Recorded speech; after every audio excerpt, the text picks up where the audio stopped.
नए साल की नई शुरुआत के साथ हम लेकर के आ गए हैं आप लोगों के लिए वीकली करंट अफेयर की नई सीरीज़। इसमें आप लोगों को करंट अफेयर के 30 महत्वपूर्ण प्रश्नों को बताया जाएगा। करंट अफेयर किसी भी कम्पिटिटिव एग्जाम्स के लिए बहुत ही महत्वपूर्ण भूमिका निभाते हैं, लेकिन समस्या ये है कि हर रोज़ इतना सारा करंट अफेयर कैसे पढ़ा जाए। तो इसी समस्या का समाधान निकालने के लिए हम लोग ये वीकली करंट अफेयर की वीडियो लेकर के आए हैं। इस वीडियो का अगर आप लोग PDF चाहते हैं तो आप हमारे टेलीग्राम ग्रुप GS ऑर्बिट को ज्वाइन कर लें। चलिए देखते हैं आज का पहला क्वेश्चन। हाल ही में किसे सामाजिक उपलब्धि के लिए रविन्द्रनाथ टैगोर साहित्य पुरस्कार से सम्मानित किया गया है? तो सामाजिक उपलब्धि के लिए रविन्द्रनाथ टैगोर साहित्य पुरस्कार से सम्मानित किया गया है संजय कुमार राय को। लेकिन ध्यान रखना, अगर बात की जाए रविन्द्रनाथ टैगोर साहित्य पुरस्कार 2021-22 किसे दिया गया है, तो ये दो लोगों को दिया गया है, सुदीप सेन और शोभना कुमार को। दोनों क्वेश्चन में थोड़ा सा फर्क है, दोनों ही 21-22 के लिए दिए गए हैं। लेकिन अगर बात करें केवल रविन्द्रनाथ टैगोर साहित्य पुरस्कार की, तो सुदीप सेन और शोभना कुमार को दिया गया है। लेकिन अगर यहीं पे बात करें सामाजिक उपलब्धि के लिए रविन्द्रनाथ टैगोर साहित्य पुरस्कार किसे दिया गया है, तो ये संजय कुमार राय को दिया गया है। चलिए अगला क्वेश्चन देखते हैं। हाल ही में भारत की सहायता से निर्मित मंगदेछु जल विद्युत परियोजना किस देश की डुक ग्रीन पावर कॉरपोरेशन को सौंपी गई है? तो आपको पता ही होगा कि मंगदेछु जल विद्युत परियोजना भारत के द्वारा निर्मित है और ये भूटान की डुक ग्रीन पावर कॉरपोरेशन कंपनी को सौंप दी गई है। आपको पता होगा भूटान की राजधानी थिम्पू है और भूटान की अपनी कोई सेना नहीं है, इसकी रक्षा भारतीय सेना करती है। चलिए अगला क्वेश्चन देखते हैं। हाल ही में किसे विज्ञान पर G20 कार्य समूह का सचिवालय बनाया गया है? ध्यान रखना, कौन सा IIT है जिसे विज्ञान पर G20 कार्य समूह का सचिवालय बनाया जाएगा? तो ये IIT हो जाएगा IIT बेंगलुरु। कौन हो जाएगा? IIT बेंगलुरु। बेंगलुरु की बात करें तो बेंगलुरु शहर की स्थापना की थी नाथ प्रभु कैंपेगौड़ा ने। किसने की थी? बेंगलुरु शहर की स्थापना नाथ प्रभु कैंपेगौड़ा ने की थी। तो हाल ही में प्रधानमंत्री नरेंद्र मोदी ने नाथ प्रभु कैंपेगौड़ा की 108 फीट की मूर्ति का अनावरण भी किया है और कर्नाटक में प्रधानमंत्री नरेंद्र मोदी ने दक्षिण भारत की पहली वंदे भारत एक्सप्रेस को हरी झंडी भी दिखाई है। बात करें कर्नाटक की, तो कर्नाटक के दो लोक नृत्य याद रखना। कौन कौन से लोक नृत्य हो जाएंगे तो आप लोग कमेंट बॉक्स में बता सकते हैं। देखिए मेरे दिमाग से अभी उतर गया है। ये पहला लोक नृत्य है यक्षगान और दूसरा है डोलू कुनीता। कौन कौन से हो जाएंगे? यक्षगान और डोलू कुनीता। आप लोग क्वेश्चन का आंसर दे सकते हैं, लास्ट में वीडियो के लास्ट में एक क्वेश्चन पूछा जाएगा, उसका आंसर आप लोग कमेंट बॉक्स में दे सकते हैं। और अगर बीच में हम कुछ भूल रहे हैं तो भी आप लोग कमेंट बॉक्स में बता सकते हैं। हाल ही में किस देश के महान फुटबॉल खिलाड़ी पेले का निधन हुआ है? देखो बात यह है ना कि ऐसा नहीं होता है कि सब कुछ सब किसी को आता होता है। मुझे भी सब कुछ नहीं आता है, किसी को सब कुछ नहीं आता है। प्रयास होता है कुछ नया करने का, अपने तरफ से हम लोग पूरा प्रयास करते हैं। तो यही है कि जब तक ठान लेंगे तो फिर हारेंगे नहीं, मान लेंगे तो हार हो ही जाएगी। इसलिए ठान लो, कुछ भी काम करने से पहले ठान लो, और ठान लोगे तो सिलेक्शन पक्का है। बात करें, देखो यहाँ पे महान खिलाड़ी की बात हो गई यहाँ पे आते आते, है ना। तो हाल ही में किस देश के महान फुटबॉलर पेले का निधन हुआ है? तो ध्यान रखना ये ब्राज़ील के हैं। बहुत ही महान खिलाड़ी हैं फुटबॉल के। जैसे हमारे यहाँ क्रिकेट के गॉड ऑफ क्रिकेट कहे जाते हैं सचिन तेंदुलकर, वैसे ही फुटबॉल के गॉड ऑफ फुटबॉल कहे जाते हैं पेले। और ये ब्राज़ील के रहने वाले हैं। कहाँ के रहने वाले हैं? ब्राज़ील। तो ये ब्राज़ील के खिलाड़ी हैं पेले, इनका भी निधन हो गया है। तो SSC GD के लिए बहुत ही महत्वपूर्ण हो जाता है, और भी जितने आसपास अभी आने वाले एग्ज़ाम हैं उनमें भी बहुत महत्वपूर्ण हो जाएगा ये। बात करें ब्राज़ील की, तो दक्षिणी अमेरिका महाद्वीप का एक सबसे बड़ा देश है जिसका नाम है ब्राज़ील। ब्राज़ील की राजधानी है ब्राज़ीलिया। ब्राज़ील में एक नदी पाई जाती है जो सर्वाधिक जल धारण करने वाली नदी हो जाती है अमेजन नदी। 6500 किलोमीटर लंबी ये नदी रियो मंटारो पर्वत पेरू से निकलती है। पेरू एक देश है जिसकी राजधानी है लीमा। बात करें दक्षिण अमेरिका महाद्वीप की, तो इसमें एक देश पाया जाता है, इसका नाम है अर्जेंटीना, और इसने इस बार फीफा वर्ल्ड कप जीता है। इस बार फीफा वर्ल्ड कप 2022 जीता है अर्जेंटीना ने। तो आप लोग ये भी ध्यान रखना, फीफा वर्ल्ड कप 2022 का आयोजन हुआ था कतर की राजधानी दोहा में, और इसको जीता है अर्जेंटीना ने। अर्जेंटीना ने इस फीफा वर्ल्ड कप को मिला लिया जाए तो लगभग 3 फीफा वर्ल्ड कप जीते हैं। लेकिन अगर बात की जाए ब्राज़ील की, जिसकी चर्चा यहाँ पे हो रही है, तो ब्राज़ील ने सबसे ज़्यादा फीफा वर्ल्ड कप जीते हैं, 5 वर्ल्ड कप। कितने जीते हैं? 5 वर्ल्ड कप, जिनमें से 3 वर्ल्ड कप जिताने का श्रेय इन्हीं महान फुटबॉलर पेले को जाता है। ध्यान रखना, ब्राज़ील में एक बहुत ही बड़ा जंगल पाया जाता है जिसे कहते हैं अमेजन वर्षावन। अमेजन वर्षावन इस दक्षिण अमेरिका महाद्वीप का लगभग 40% हिस्सा घेरे रखता है। और अगर बात करें पूरी दुनिया की दृष्टि से, तो पूरी दुनिया में उत्सर्जित होने वाले, यानी इस धरती पर उत्सर्जित होने वाले पूरे ऑक्सीजन का लगभग 20% ऑक्सीजन अमेजन वर्षावन ही उत्सर्जित करता है। बात करें अगले क्वेश्चन की, तो हाल ही में उत्तर प्रदेश की पहली महिला पुलिस कमिश्नर बनी है लक्ष्मी सिंह। कौन बनी है? लक्ष्मी सिंह। लक्ष्मी सिंह बनी है उत्तर प्रदेश की पहली महिला पुलिस कमिश्नर। तो ये है लक्ष्मी सिंह। उत्तर प्रदेश के करंट अफेयर की बात करें तो आप लोगों को पता होगा उत्तर प्रदेश के मुख्यमंत्री योगी आदित्यनाथ नाम बदलने में महारत हासिल कर रखे हैं। तो इन्होंने 2 अभी बाज़ारों का नाम बदल दिया है। तो एक बाज़ार है गोरखपुर की मुंडेरा बाज़ार, इसका नाम बदल करके चौरी चौरा कर दिया है। और एक है देवरिया की तेलिया अफ़गान, इसका नाम बदल करके कर दिया है तेलिया शुक्ला। आप लोगों को पता ही होगा रामायण और महाभारत सर्किट का निर्माण होगा उत्तर प्रदेश में। 2023 खेलो इंडिया यूनिवर्सिटी गेम्स की मेज़बानी कौन करेगा? ये भी उत्तर प्रदेश करेगा। ध्यान रखना यूथ नहीं है यहाँ पे, क्या है? यूनिवर्सिटी गेम्स है। आप लोग इसको करेक्ट कर लेना, अपनी कॉपी में लिख लेना। 2023 खेलो इंडिया यूनिवर्सिटी गेम्स की मेज़बानी कौन करेगा? तो ये उत्तर प्रदेश करेगा। अच्छा, बात करें इस बार 2022 में खेलो इंडिया यूनिवर्सिटी गेम्स की मेज़बानी किसने किया था? तो बेंगलुरु हो जाएगा। कौन हो जाएगा? 2022 में खेलो इंडिया यूनिवर्सिटी गेम्स की मेज़बानी बेंगलुरु करेगा। अच्छा, अगर यूथ गेम्स की बात करें तो 2022 में खेलो इंडिया यूथ गेम्स की मेज़बानी किसने किया था? तो ये हो जाएगा पंचकुला हरियाणा। कौन हो जाएगा? पंचकुला हरियाणा। ध्यान रखना क्वेश्चन, एक होता है खेलो इंडिया यूथ गेम्स और एक होता है खेलो इंडिया यूनिवर्सिटी गेम्स। तो 2021 में खेलो इंडिया यूथ गेम्स इसकी मेज़बानी की थी पंचकुला हरियाणा ने। और अगर बात करें खेलो इंडिया यूनिवर्सिटी गेम्स तो 2021 में बेंगलुरु ने की थी। और 2023 में कौन करेगा? तो 2023 में खेलो इंडिया यूनिवर्सिटी गेम्स की मेज़बानी उत्तर प्रदेश करेगा। 2041 तक उत्तर प्रदेश ने घोषणा की है कि मथुरा और वृंदावन को कार्बन न्यूट्रल कर देंगे। उत्तर प्रदेश का पहला डाटा सेंटर ग्रेटर नोएडा में खोला जाएगा। ध्यान रखना, उत्तर प्रदेश का पहला डाटा सेंटर ग्रेटर नोएडा में खोला जाएगा। चलिए अगला क्वेश्चन देखते हैं। हाल ही में किस राज्य के निजात अभियान को JACP 2022 पुरस्कार मिला है? ध्यान रखना, निजात अभियान कहाँ का है? तो ये छत्तीसगढ़ का है। कहाँ का है? छत्तीसगढ़ का है। इसी को JACP 2022 पुरस्कार मिला है।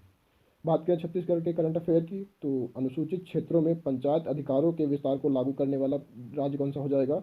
ये भी छत्तीसगढ़ हो जाएगा। छत्तीसगढ़ की अन्य योजनाओं को देखें तो मुख्यमंत्री मितान योजना, ये भी छत्तीसगढ़ की है। कौशल्या मातृत्व योजना, ये भी छत्तीसगढ़ की है। और सबसे महत्वपूर्ण रोजगार मिशन, ये भी छत्तीसगढ़ का है। ध्यान रखना, हाल ही में भारत के सबसे लंबे केबल स्थित 8 लेन जुआरी ब्रिज, इसका उद्घाटन कहाँ पे किया गया है? तो ध्यान रखना, 8 लेन जुआरी ब्रिज, इसका उद्घाटन किया गया है गोवा में। 9वीं विश्व आयुर्वेद कांग्रेस और आरोग्य एक्सप्रेस 2022, इसका भी उद्घाटन गोवा में किया गया है। ध्यान रखना, ये जो साइड में करंट अफेयर के जो पॉइंट लिखे हुए हैं ये भी बहुत महत्वपूर्ण योगदान देंगे आपके एग्जाम में, क्योंकि ज़रूरी नहीं है कि यही जो क्वेश्चन है यही से करंट अफेयर आए, क्योंकि जो आज ये साइड में लिखे हुए ना ये भी कभी क्वेश्चन रहे होंगे ना, अभी भी क्वेश्चन ये बहुत ज़्यादा पुराने नहीं हैं, इसलिए इनको भी नोट करते रहना। तो 9वीं विश्व आयुर्वेद कांग्रेस आरोग्य एक्सप्रेस 2022 का उद्घाटन कहाँ पे किया गया है? गोवा में किया गया है। 53वां भारतीय अंतर्राष्ट्रीय फिल्म महोत्सव, इसका आयोजन कहाँ पे किया गया है? तो ये भी गोवा में किया गया है। मुख्यमंत्री देवदर्शन यात्रा योजना, ये गोवा में चालू की गई है। ध्यान रखना, मुख्यमंत्री देवदर्शन यात्रा योजना की बात हो तो ये गोवा में चालू की गई है। और अगर पूछ लिया जाए कि 26वीं सिंधु दर्शन यात्रा कहाँ से चालू की गई है, तो लद्दाख की राजधानी लेह से स्टार्ट हुई है। और ये है मुख्यमंत्री देवदर्शन यात्रा, और वो क्या है? सिंधु दर्शन। तो सिंधु दर्शन और देवदर्शन में दोनों में अंतर ध्यान रखना है। देवदर्शन यात्रा योजना कहाँ से चालू हुई है? तो ये गोवा से हुई है।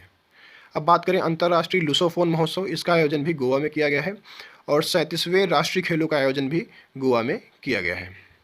अब बात करें हाल ही में 2022 के लिए एकलव्य पुरस्कार से किसे प्रदान किया गया है? तो ध्यान रखना, 2022 के लिए एकलव्य पुरस्कार दिया गया है बिलियर्ड्स के खिलाड़ी पंकज अडवाणी को। ध्यान रखना, 2022 के लिए एकलव्य पुरस्कार पंकज अडवाणी को दिया गया है। बात करें पुरस्कार और सम्मानों की तो rising star of the year पुरस्कार दिया गया है अंतिम पंघाल को। पर ये ध्यान रखना, यहाँ पे लिखा हुआ है rising star of the year पुरस्कार, हिंदी में भी लिखा आ सकता है कि उभरते हुए खिलाड़ी का पुरस्कार किसे दिया गया है। तो ध्यान रखना किसे दिया गया है? अंतिम पंघाल को दिया गया है।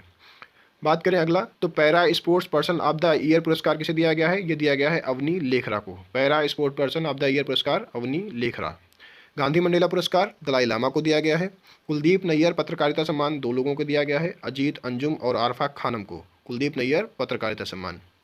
बात करें सेवेलियर पुरस्कार, जो फ्रांसीसी सरकार द्वारा दिया जाता है। कौन सा पुरस्कार? सेवेलियर पुरस्कार। कौन देता है? फ्रांसीसी सरकार। किसे दिया गया है इस पर? अरोड़ा साईराम को दिया गया। ध्यान रखना, यहाँ पे साइप्रस नहीं है, क्या हो जाएगा? अरोड़ा साईराम। क्या हो जाएगा? अरोड़ा साईराम। ध्यान रखना, सेवेलियर पुरस्कार किसे दिया गया है? अरोड़ा साईराम को दिया गया है। हाल ही में 6ठी एलीट राष्ट्रीय महिला मुक्केबाजी चैंपियनशिप 2022 में किसने स्वर्ण पदक जीता है? तो ध्यान रखना, 6ठी एलीट राष्ट्रीय महिला मुक्केबाजी चैंपियनशिप 2022 में तेलंगाना की खिलाड़ी निकहत जरीन को मिला है, यही है निकहत जरीन, इनको मिला है छठी एलीट राष्ट्रीय मुक्केबाजी चैंपियनशिप 2022। अगर पूछा जाए कहाँ की रहने वाली हैं तो ये तेलंगाना की रहने वाली हैं। इसका आयोजन कहाँ पे किया गया है तो इसका आयोजन मध्य प्रदेश की राजधानी भोपाल में किया गया है। ध्यान रखना, छठी एलीट राष्ट्रीय महिला मुक्केबाजी चैंपियनशिप 2022 की आयोजन कहाँ पे किया गया है, भोपाल में किया गया है। और इसे स्वर्ण पदक कौन जीता है, निकहत जरीन ने जीता है। हाल ही में भारत सरकार ने किस राज्य में शहरी सेवाओं में सुधार के लिए एशियन डेवलपमेंट बैंक के साथ 125 मिलियन डॉलर के ऋण समझौते पर हस्ताक्षर किया है। ध्यान रखना, एशियन डेवलपमेंट बैंक के साथ 125 मिलियन ऋण के लिए समझौता किया है, ये तमिलनाडु सरकार ने किया है। ध्यान रखना, एशियन डेवलपमेंट बैंक ने समझौता किया है तमिलनाडु के साथ।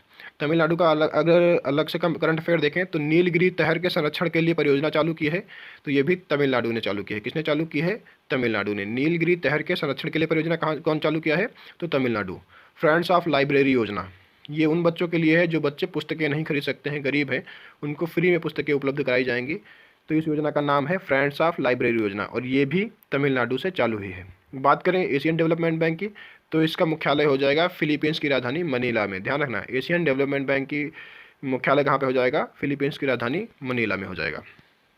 अगला क्वेश्चन देखते हैं, हाल ही में भारत के 79वें ग्रैंड मास्टर कौन बने हैं। ध्यान रखना, 79वें की बात हो रही है, 79th grand master of India कौन बने हैं, प्राणेश एम। कौन बना है, प्राणेश एम। देखिए यहाँ पे हमने क्रम से लिख दिया हुआ है। तो भारत के 78वें जो ग्रैंड मास्टर बने हैं, अभी हाल ही में बने हैं, ये हैं कौस्तव चटर्जी। 2-4 दिन का अंतर है बस। तो 78वें नंबर पे कौन बने हैं, कौस्तव चटर्जी। 79वें नंबर पे हो जाएंगे प्राणेश एम। अगर बात करें 77वें नंबर की, तो 77वें नंबर पे हो जाएंगे आदित्य मित्तल, और 76वें नंबर पे हो जाएंगे प्रणव आनंद। ध्यान रखना, प्रणव आनंद 76वें नंबर के हैं, आदित्य मित्तल 77वें नंबर के हैं, कौस्तव चटर्जी 78वें नंबर के हैं, और प्राणेश एम जो हाल ही में बने हैं 79वें नंबर के ग्रैंड मास्टर कौन हो जाएंगे, प्राणेश एम। अगला क्वेश्चन देखते हैं, हाल ही में 108वीं भारतीय विज्ञान कांग्रेस का आयोजन कहाँ किया जाएगा। नंबर ध्यान रखना, 108वीं है, और इसका आयोजन कहाँ पे किया जाएगा, तो ये नागपुर में किया जाएगा। और अगर पिछला पूछ दिया जाए 107वीं कहाँ पे हुई थी, तो इसका आयोजन बेंगलुरु में हुआ था। कहाँ हुआ था, बेंगलुरु में। भारत की पहली अंडर वाटर मेट्रो कहाँ शुरू की गई है, तो ध्यान रखना, अंडर वाटर मेट्रो की बात हो रही है, तो ये अंडर वाटर मेट्रो कहाँ चालू की गई है, तो ये कोलकाता में। कोलकाता हुगली नदी के किनारे बसा हुआ एक शहर है जो पश्चिम बंगाल की राजधानी भी है। अंडर वाटर मेट्रो की अगर बात करें तो इस कहाँ पर शुरू की गई है पहली, तो ये कोलकाता में शुरू की गई है। हाल ही में केंद्र ने कहाँ कलासा बंडूरी परियोजना को मंजूरी दी है, तो ध्यान रखना, केंद्र सरकार ने कलासा बंडूरी परियोजना को मंजूरी दी है कर्नाटक में। कहाँ दी है, कर्नाटक में। तो कर्नाटक ध्यान रखना, कर्नाटक का जो लोक नृत्य है यक्षगान और डोलुकनी था, वो भी ध्यान रखना। 108 फीट की जो मूर्ति है कर्नाटक के राजधानी बेंगलुरु के संस्थापक नाथ प्रभु केम्पेगौड़ा की, तो वो भी ध्यान रखना। दक्षिण भारत की पहली वंदे भारत एक्सप्रेस को हरी झंडी भी कर्नाटक से दिखाई गई है। हाल ही में अहमदाबाद दिल्ली संपर्क क्रांति एक्सप्रेस का नाम बदलकर क्या किया जाएगा। ध्यान रखना, अहमदाबाद, गुजरात के अहमदाबाद से दिल्ली तक के लिए चलने वाली संपर्क क्रांति एक्सप्रेस, इसका नाम बदल करके अब अक्षरधाम एक्सप्रेस कर दिया जाएगा। ध्यान रखना, अहमदाबाद से दिल्ली संपर्क क्रांति एक्सप्रेस का नाम बदलकर अक्षरधाम एक्सप्रेस कर दिया जाएगा। हाल ही में कहाँ गान नगाई उत्सव मनाया जाएगा। देखो, गान नगाई उत्सव कहाँ मनाया गया है, ध्यान रखना, जितने भी उत्सव हैं, महोत्सव हैं, ये सब बहुत इंपॉर्टेंट हो जाते हैं परीक्षा के लिहाज से, और परीक्षाओं में ज़्यादातर यही सारे पूछ दिए जाते हैं। तो ध्यान रखना, गान नगाई उत्सव कहाँ मनाया गया है, ये मणिपुर में मनाया गया है। ध्यान रखना, मणिपुर बहुत इंपॉर्टेंट हो जाता है स्पोर्ट्स की दृष्टि से। तो मणिपुर से जितना होने वाला इंपॉर्टेंट करंट अफेयर हो सकता है वो सब इधर साइड में लिखा हुआ है, देख लेना। 120 फीट की ऊंची पोलो प्रतिमा, इसका अनावरण भी कहाँ पे किया गया है, तो ये ध्यान रखना, ये भी मणिपुर में किया गया है। 120 फीट ऊंची पोलो प्रतिमा। पोलो एक गेम होता है जिसकी शुरुआत मणिपुर से ही हुई है। पूर्वोत्तर ओलंपिक खेलों में लगातार दूसरी बार शीर्ष पर आने वाला राज्य कौन सा हो जाएगा, मणिपुर हो जाएगा। बात हो रही है पूर्वोत्तर ओलंपिक की, ध्यान रखना, पूर्वोत्तर ओलंपिक। मैंने पहले ही कहा था कि मणिपुर जो है स्पोर्ट्स की दृष्टि से बहुत ही महत्वपूर्ण राज्य हो जाता है। तो पूर्वोत्तर का जो ओलंपिक है उसमें लगातार दूसरी बार शीर्ष पर रहा है मणिपुर। अमूर फाल्कन फेस्टिवल का 7वां संस्करण भी मणिपुर में मनाया गया है। हमने कहा था अभी पिछले उसमें कहा था क्वेश्चन में कि फेस्टिवल, महोत्सव, उत्सव जितने भी मनाए जाए, ये ध्यान रखना, इन पे स्टार लगा लेना। अमूर फाल्कन कहाँ का है, ये मणिपुर का है। इमो इनू इरप्ता महोत्सव, ये भी मणिपुर का है। सीएम द हैसी पोर्टल, इसका शुभारंभ भी मणिपुर में किया गया है। खोंगजोम दिवस जो कि 23 अप्रैल को मनाया जाता है, ये भी मणिपुर में मनाया जाता है। और मणिपुर में एक कैंपेन चलाई गई है, कैच द रैन कैंपेन, 2022 में चलाई गई है, ये भी मणिपुर की है। ध्यान रखना, मणिपुर के दो महत्वपूर्ण खिलाड़ी हैं, एक है मैरी कॉम जिनको IOA का अध्यक्ष बनाया गया है, और एक है वेट लिफ्टर मीराबाई चानू जिन्होंने कॉमनवेल्थ में सबसे पहला गोल्ड मेडल जीता था इस बार। ध्यान रखना, मीराबाई चानू और मैरी कॉम। हाल ही में रक्षा मंत्री राजनाथ सिंह ने कहाँ सियोल पुल का उद्घाटन किया है? ध्यान रखना, रक्षा मंत्री राजनाथ सिंह ने सियोल पुल का उद्घाटन किया है अरुणाचल प्रदेश में। और अरुणाचल प्रदेश, जब से ये तवांग वाला ये मामला हुआ है तब से अरुणाचल प्रदेश बहुत ही ज़्यादा सुर्खियों में रहा है, इसलिए महत्वपूर्ण हो जाता है हमारे करंट अफेयर के लिहाज से, क्योंकि क्वेश्चन बनने की संभावना बढ़ जाती है अरुणाचल प्रदेश से। इसलिए अरुणाचल प्रदेश का जो करंट अफेयर है उसको बहुत ही ध्यान से देखें और इस पर स्टार लगा लें कि सियोल पुल का उद्घाटन कहाँ पे किया गया है? तो अरुणाचल प्रदेश में किया गया है। बात करें डोनी पोलो एयरपोर्ट, इसका उद्घाटन भी अरुणाचल प्रदेश में किया गया है। दुनिया की पहली ड्रोन मध्यस्थता पशुधन टीकाकरण सेवा भी अरुणाचल प्रदेश से चालू हुई है। वालोंग मेले का आयोजन भी अरुणाचल प्रदेश में किया गया है। ध्यान रखना, वालोंग मेले का आयोजन कहाँ किया गया है? तो अरुणाचल प्रदेश में किया गया है। पूर्वोत्तर का पहला एक्वा पार्क भी अरुणाचल प्रदेश में खोला गया है, यह बनाया गया है। ध्यान रखना, पूर्वोत्तर का पहला एक्वा पार्क अरुणाचल प्रदेश में बनाया जाएगा। हाल ही में किस राज्य सरकार ने मटिया बाग हवा महल का अधिग्रहण किया गया है? किसने मटिया बाग हवा महल का अधिग्रहण कहाँ किया गया है? तो ये असम में किया गया। किस राज्य सरकार ने किया है मटिया बाग हवा महल का अधिग्रहण? असम सरकार ने किया है। असम का करंट अफेयर भी इंपॉर्टेंट हो जाता है, तो ध्यान रखना। सफाई कर्मचारी आयोग के लिए विधेयक को मंजूरी देने वाला राज्य कौन सा हो जाएगा? तो वो असम हो जाएगा। पूर्वोत्तर का पहला यूनानी चिकित्सा केंद्र असम के सिलचर में खोला जाएगा। बाजरा मिशन की शुरुआत असम से होती है। बाजरा मिशन की शुरुआत कहाँ से होती है? तो असम से। ध्यान रखना, 2023 को UN के द्वारा बाजरा वर्ष घोषित कर दिया गया है, इसलिए बाजरा से संबंधित जितने भी करंट अफेयर हैं वो बहुत ही ज़्यादा महत्वपूर्ण हो जाते हैं। तो 2023 को UN के द्वारा बाजरा वर्ष घोषित कर दिया गया है। बात करें अगर बाजरा दिवस, तो ये 10 नवंबर को मनाया जाता है। और अगर पूछा जाए किस राज्य के द्वारा मनाया जाता है, तो उड़ीसा के द्वारा। 10 नवंबर को बाजरा दिवस उड़ीसा के द्वारा मनाया जाता है। और बाजरा मिशन की शुरुआत असम से होती है। दोनों अंतर हैं, बाजरा मिशन असम से है और बाजरा दिवस उड़ीसा से है। अगर डेट पूछी जाए तो 10 नवंबर। ट्रीज बियॉन्ड फॉरेस्ट कार्यक्रम ये भी असम के द्वारा चालू किया गया है, मतलब जंगलों के बाहर भी पेड़ लगाने हैं जो कि हमारे पर्यावरण के लिए बहुत ही आवश्यक हो जाते हैं। ऐसा कार्यक्रम चालू किया है असम सरकार ने। कटी बिहू त्यौहार भी असम में मनाया जाता है। अगला क्वेश्चन देखें, हाल ही में राष्ट्रपति द्रौपदी मुर्मू ने कहाँ संविधान उद्यान का उद्घाटन किया है? ध्यान रखना, संविधान उद्यान का उद्घाटन जयपुर में किया गया है। राजस्थान की राजधानी जयपुर में संविधान उद्यान का उद्घाटन किया गया है। बात करें संविधान दिवस, तो आप लोग अगर बता सकते हैं तो कमेंट बॉक्स में जरूर आंसर करें कि संविधान दिवस कब मनाया जाता है। चलिए अगला क्वेश्चन देखते हैं, हाल ही में किसने चीन के सहयोग से पोखरा रीजनल इंटरनेशनल एयरपोर्ट का उद्घाटन किया है?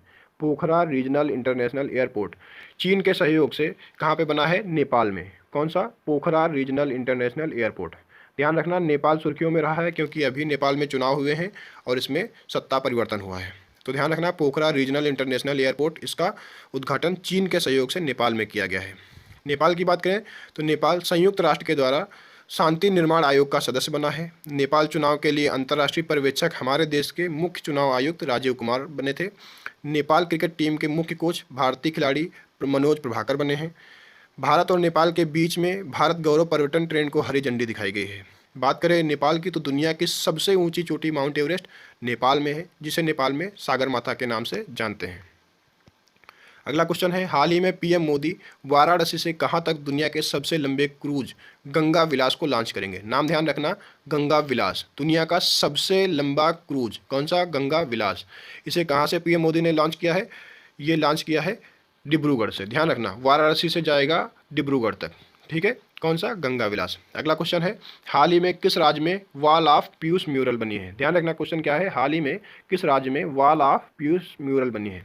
तो ये बनी है केरल में। कहाँ बनी है? Wall of Piyush mural Kerala में बनी है। केरल का करंट अफेयर देख लेते हैं, विश्व का पहला ताड़ के पत्तों का पांडुलिपि संग्रहालय बना है, तो ये केरल में बना है। ध्यान रखना, पांडुलिपि से 2 क्वेश्चन है।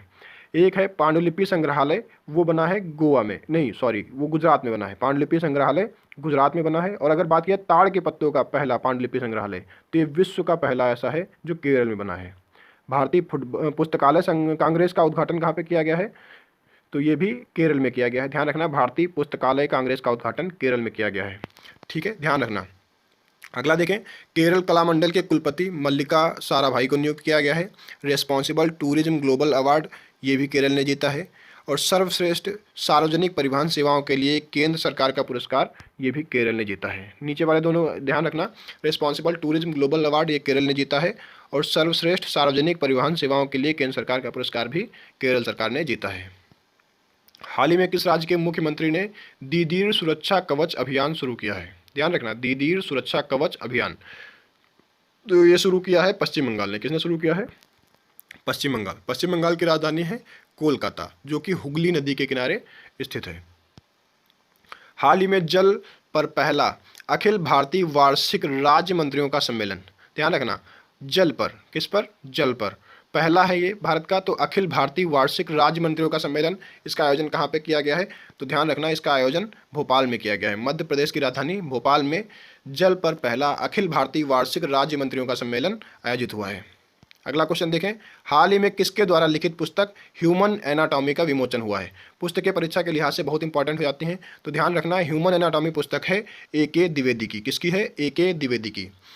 हाल ही में लिखी गई पुस्तकें हैं, डॉक्टर अम्बेडकर साहब पे एक पुस्तक लिखी गई है, अम्बेडकर ए लाइफ, ये लिखा है शशि थरूर ने। किसने लिखा है? Shashi Tharoor, Ambedkar a life. Breaking barrier पुस्तक लिखी है काकी माधव राव ने, ब्रेकिंग बैरियर पुस्तक काकी माधव राव। पुस्तक है फिट एट एनी एज, ये लिखी है P.V. अय्यर ने। द लाइट वी कैरी, ये लिखी है मिशेल ओबामा ने। मिरेकल्स ऑफ फेस योगा, ये मानसी गुलाटी ने लिखी है। और सबसे important, Nalanda until we meet again, ये पुस्तक है गौतम बोरा की। अगला क्वेश्चन देखें, हाल ही में G20 की पहली बैठक कहाँ आयोजित होगी? तो ध्यान रखना, G20 बहुत ही इंपॉर्टेंट हो जाता है, क्योंकि 2023 में G20 की अध्यक्षता भारत कर रहा है और इसकी पहली बैठक का आयोजन होगा पुडुचेरी में। दोनों ही क्वेश्चन ध्यान रखना, G20 2023 की अध्यक्षता कौन करेगा? भारत। अच्छा, अगर बात करें G20 2022 में इसकी अध्यक्षता की थी, तो ये ध्यान रखना, इंडोनेशिया ने। किसने की थी? 2022 में इसकी अध्यक्षता इंडोनेशिया ने की थी और 2023 में इसकी अध्यक्षता भारत करेगा। तो ध्यान रखना, इसकी पहली बैठक कहाँ पे होगी? पुडुचेरी में। पुडुचेरी एक केंद्र शासित प्रदेश है जो 3 राज्यों में फैला हुआ है। सबसे पहला केरल में, केरल में इसका एक जिला है जिसका नाम है माहे। यहाँ पे मैप में आपको दिख रहा होगा रेड कलर से, केरल में इसका एक जिला है माहे। एक जिला इसका आंध्र प्रदेश में है जिसका नाम है यनम, और पुडुचेरी की राजधानी पुडुचेरी और उसका एक जिला कराईकल, ये 2 जिला तमिलनाडु में है। तो कुल मिलाकर के पुडुचेरी के 4 जिले हैं, माहे, यनम, पुडुचेरी और कराईकल। ध्यान रखना, 3 राज्यों में फैले हुए हैं। अगला क्वेश्चन है, हाल ही में इसरो ने स्पेस टेक स्टार्टअप को बढ़ावा देने के लिए किसके साथ समझौता किया है? इसरो ने स्पेस टेक स्टार्टअप को बढ़ावा देने के लिए समझौता किया है माइक्रोसॉफ्ट के साथ। माइक्रोसॉफ्ट के जो CEO हैं इस समय, वो भी भारतीय मूल के हैं, सत्या नडेला। माइक्रोसॉफ्ट के जो CEO हैं वो है सत्या नडेला। बात करें इसरो की, तो इसरो की स्थापना हुई थी 1969 में और इसने स्पेस टेक स्टार्टअप को बढ़ावा देने के लिए माइक्रोसॉफ्ट के साथ समझौता किया है। ध्यान रखना, हाल ही में सरकार ने कहा कि सांस्कृतिक भाषा और रोजगार की रक्षा के लिए समिति गठित की है। ध्यान रखना, कहा कि सांस्कृतिक भाषा और रोजगार की रक्षा के लिए समिति गठित की है, तो ये हो जाएगा लद्दाख। लद्दाख बहुत इंपॉर्टेंट हो जाता है, तो इसलिए लद्दाख के जो भी करंट अफेयर हैं उनको ध्यान रखना एक बार। रक्त से कारपो खुबानी, ये एक फल है जिसको अभी GI टैग मिला है, ये भी लद्दाख का है। लद्दाख में एक अभियान चालू हुआ है, मैं भी सुभाष। कौन सा अभियान है? मैं भी सुभाष। ये कहाँ का है? तो ध्यान रखना, ये लद्दाख का है। अभी थोड़ी देर पहले मैंने बात की थी 26वीं सिंधु दर्शन यात्रा, ये लद्दाख की राजधानी लेह से स्टार्ट हुई है। सिंधु दर्शन यात्रा की बात हो तो ध्यान रखना ये लद्दाख की है, क्योंकि सिंधु नदी लद्दाख से होकर के निकलती है। और अगर देव दर्शन की बात हो, देव दर्शन अभियान योजना जो है ये गोवा से चालू हुआ है। बात करें सामुदायिक संग्रहालय का उद्घाटन, तो सामुदायिक संग्रहालय भी लद्दाख में अभी उसका उद्घाटन हुआ है। अगला क्वेश्चन देखें, हाल ही में बेली सस्पेंशन ब्रिज इसका उद्घाटन किस प्रदेश में किया गया है? तो ध्यान रखना, बहुत ही इंपॉर्टेंट हो जाता है, जम्मू कश्मीर। कौन हो जाएगा? बेली सस्पेंशन ब्रिज, इसका उद्घाटन कहाँ पे किया गया है? जम्मू कश्मीर में। तो जम्मू कश्मीर का करंट अफेयर देख लेते हैं। पहली बार जनजातीय शीतकालीन महोत्सव, इसका भी आयोजन कहाँ पे किया गया है? जम्मू कश्मीर में किया गया है। पहली बार का है इसलिए बहुत ज़्यादा इंपॉर्टेंट हो जाता है, तो इस पर स्टार लगा लेना। जनजातीय शीतकालीन महोत्सव कहाँ मनाया गया है इस बार? ये भी जम्मू कश्मीर में मनाया गया है। श्रीनगर में वायुसेना का पुष्पांजलि समारोह, इसका आयोजन किया गया है। जम्मू कश्मीर हाई कोर्ट के कार्यवाहक मुख्य न्यायाधीश नियुक्त किए गए हैं तासीर राबस्तान को। ध्यान रखना, जम्मू कश्मीर हाई कोर्ट का कार्यवाहक मुख्य न्यायाधीश तासीर राबस्तान को नियुक्त किया गया है। अब बात करते हैं आज के आखिरी क्वेश्चन की। तो आज का क्वेश्चन, आखिरी क्वेश्चन है हमारा, हाल ही में पूर्वोत्तर कृषि कुंभ 2023 का उद्घाटन कहाँ किया गया है? ध्यान रखना, 3 दिवसीय पूर्वोत्तर कृषि कुंभ 2023 का उद्घाटन किया गया है मेघालय में। कहाँ किया गया है? मेघालय में। इसका उद्घाटन केंद्रीय कृषि और किसान कल्याण मंत्री नरेंद्र सिंह तोमर ने किया है। कहाँ पे किया है? तो मेघालय में 3 पहाड़ियाँ हैं, ध्यान रखना, गारो, खासी और जयंतिया। मेघालय में ही भारत की सर्वाधिक वर्षा वाला स्थान पाया जाता है, मासिनराम चेरापूंजी। अगर पूछा जाए कहाँ कौन सी पहाड़ी पे है, तो ध्यान रखना खासी पहाड़ी पे। कौन सी पहाड़ी पे है? खासी पहाड़ी। ये क्वेश्चन ध्यान रखना। पूर्वोत्तर का 3 दिवसीय कृषि कुंभ 2023 का उद्घाटन मेघालय में किया गया है। और अगर पूछे किसने किया है, तो ध्यान रखना केंद्रीय मंत्री नरेंद्र सिंह तोमर, केंद्रीय कृषि और किसान कल्याण मंत्री। आज का क्वेश्चन है, हाल ही में प्रसिद्ध फुटबॉलर पेले का निधन हो गया है, ये किस देश की तरफ से खेलते थे? तो आप लोगों को इसका आंसर कमेंट बॉक्स में करना है। देखिए, चीज़ों को लिखा करो, क्योंकि लिखने से चीज़ें ज़्यादा देर तक याद रहती हैं, और इससे होगा क्या, आपका प्रैक्टिस होता रहेगा, और जब भी एग्ज़ाम में ये क्वेश्चन आएगा तो आप लोगों को तुरंत हिट करेगा। इसलिए क्वेश्चन का आंसर ज़रूर किया करो। और अगर आप लोग चाहते हो कि इसका पीडीएफ मिले, तो आप लोग हमारे जीएस ऑर्बिट टेलीग्राम जो चैनल है उसको ज्वाइन कर लें।